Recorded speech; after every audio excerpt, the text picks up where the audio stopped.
When I'm dead, my dearest, sing no sad songs for me. Plant down no roses at my head, nor shady cypress tree. Be the green grass above me when flowers and dewdrops wet.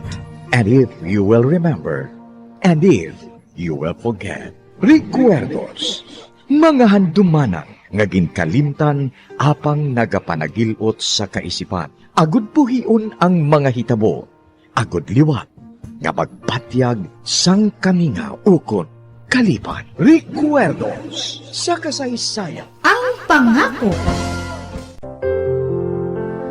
Huwag nang mangamba kung ikaw ay nalulungkot sinta. Di ka na mag-iisa.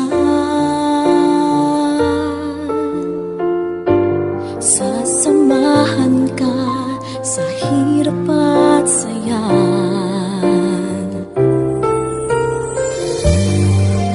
Kagkaron sa kasugpon sang aton sugilanon diri sa Recuerdos sa kasaysayan. Ang pangako. Asahan mong pag-ibig ko'y di magbabago.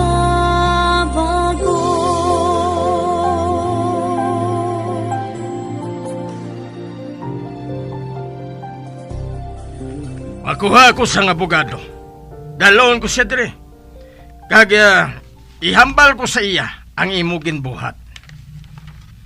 Buhata kung anong gusto mo. Kay tumanon ko man ang gusto sa akong kliyente. Tubtob nga makabalik siya. Kag kung ano man ang madason niya nga buhaton. Apang paano ina?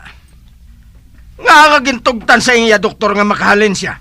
Nga wala makahibalong iya asawa. Iyan na ina problema sang doktor nga nag-aatipan sa iya. Doktor siya sa ikayong lawas sa mga tao. Hindi man makahalalit ang balatian ni Artemio. Ganigin kwarantina siya. Agod hindi maglapta ang kagaw. Kagagod hindi mabutang sa risgo ang ikayong lawas sang publiko. Kas, mali na kita dre. Wala na kita sang mahimo subong. Oo, Kas. Mahalin na kami, attorney. Kag paabuta kami. Ari lang ako diri sa opisina, Regina.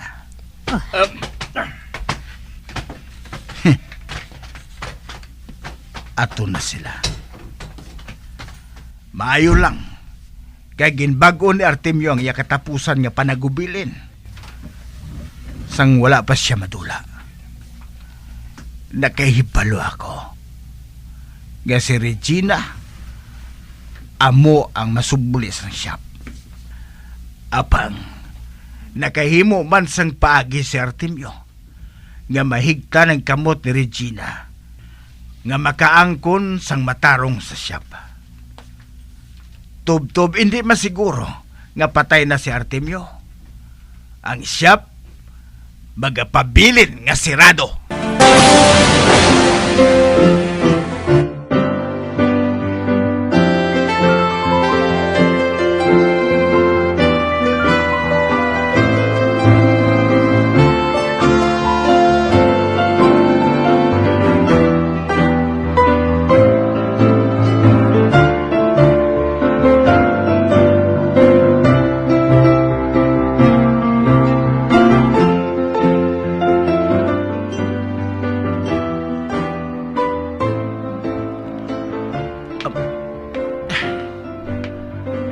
Ato si Francis.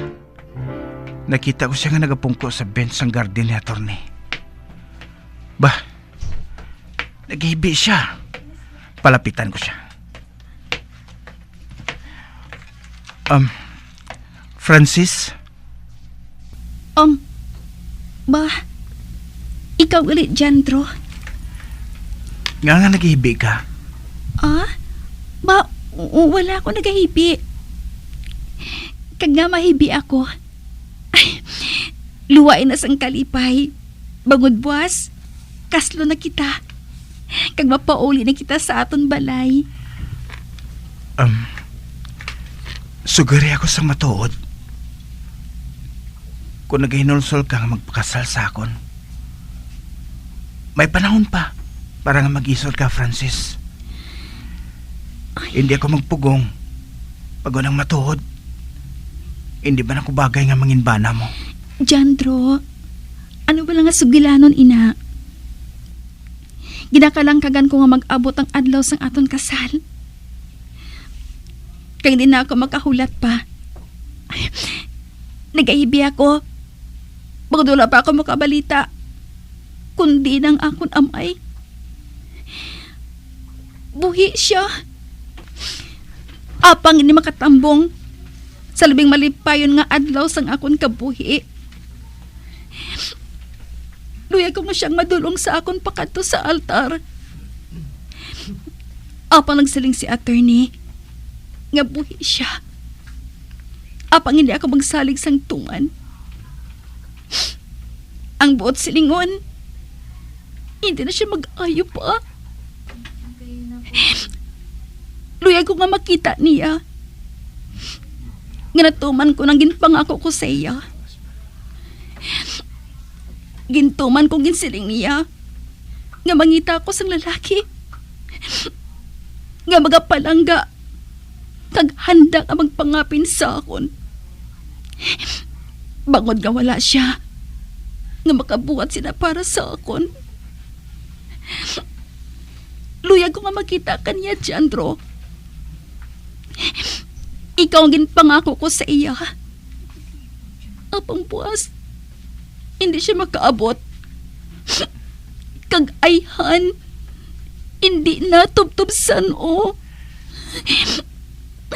Luya ko isugid mo sa ako ng matuod, Francis. Mapakasal ka lang bala sa akon? Bangod sa pangako ngayon na. Bisan wala mo ako ginahigugma. Sang primero, amoy nang nabatsyagan ko.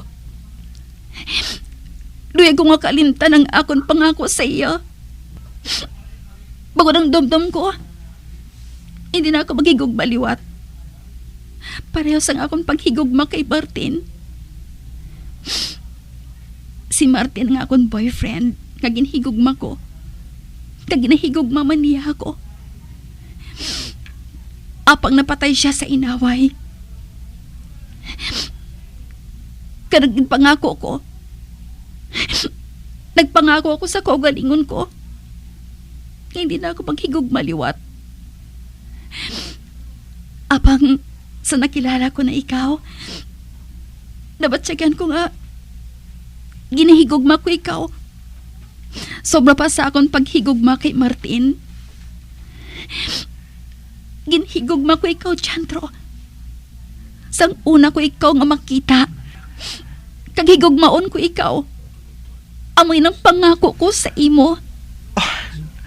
Francis, wala ko sang manggad nga mahatag sa imo. Apang ginapangako ko, imo ang akon kasing-kasing. Tub-tub may ginhawa ko.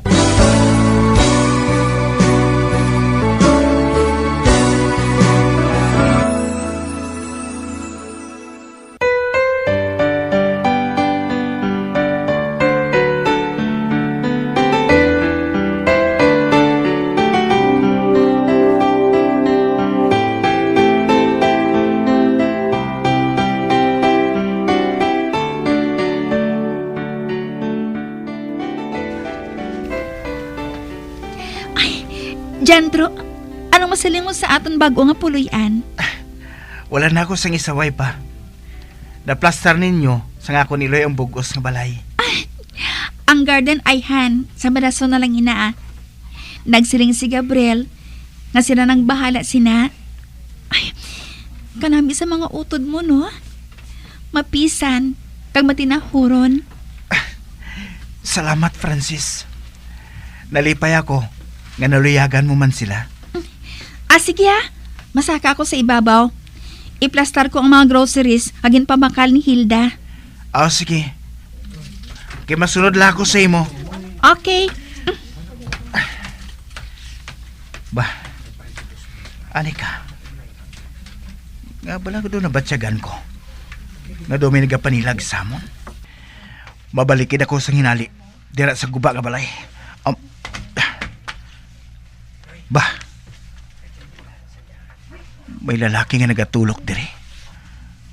Kagara, nakita ko nga nagsulod siya sa isa ka balay. Sa makita niya, nga nagtulok ako sa iya. Mabukod siya nga tao. Apang, madali lang. Ang iya guya, pulos pinalian. Kagara, kalain sang panulok niya sa akon. Nga aayan?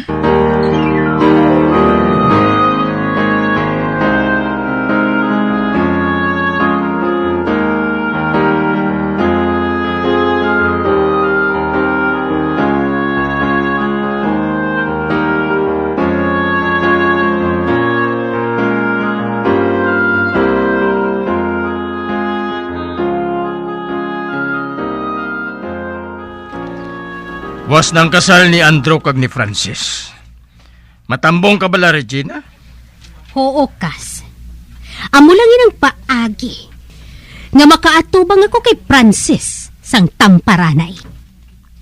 Hindi ka mag-iskandalo sa adlaw sang ila kasal, ha? Makibot ka sa matabo, Andrew. Makibot ka.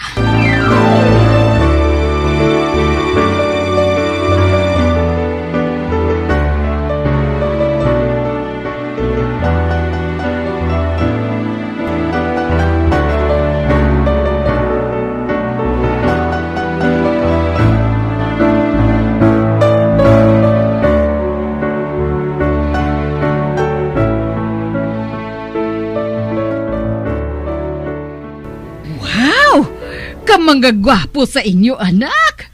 Jandro, Gabriel, Lucas. Ay, abaw! Kaangayan gid sa inyo sang baro nga ginasoksok ninyo, ho?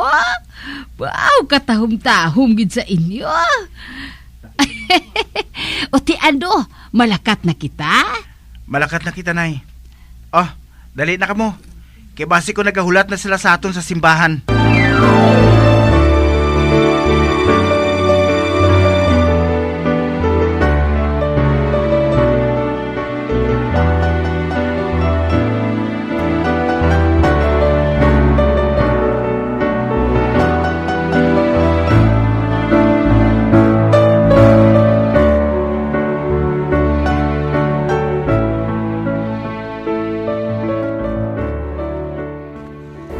Cindy, hindi ka pala imbitado sa kasal?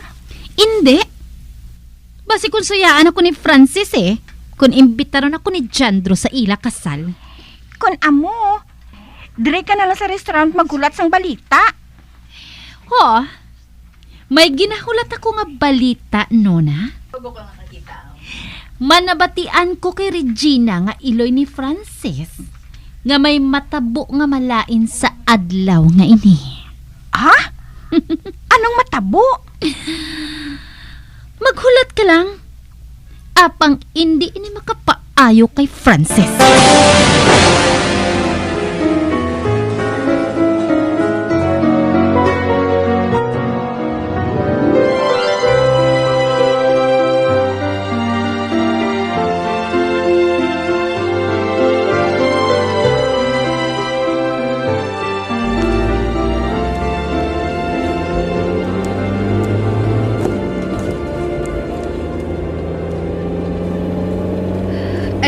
Anak, hindi lang pagpadami kadasig ang pagpadalagan sang pick-up.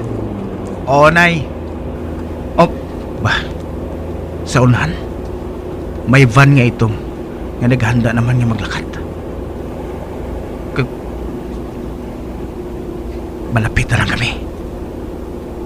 Anika, ang lalaki nga ara sa tubang, ang iyanawong nakilala ko na.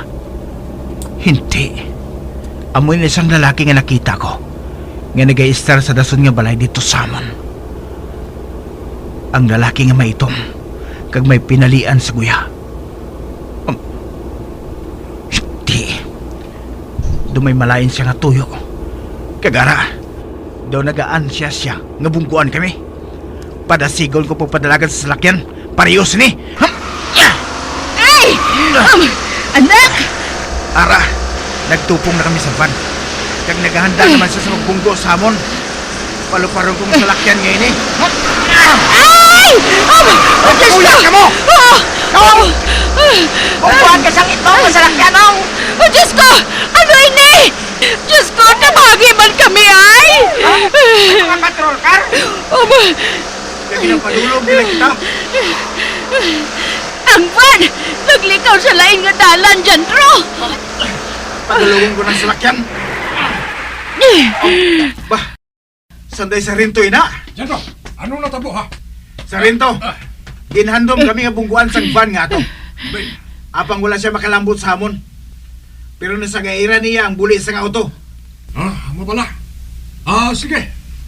Magpadayon ka mo pagkadto sa simbahan. Kay masunod kami sa inyo. Salamat gid Sarento.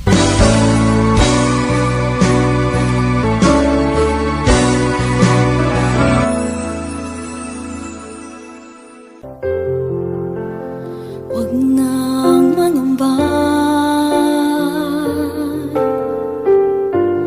kung ikaw ay nalulungkot sinta.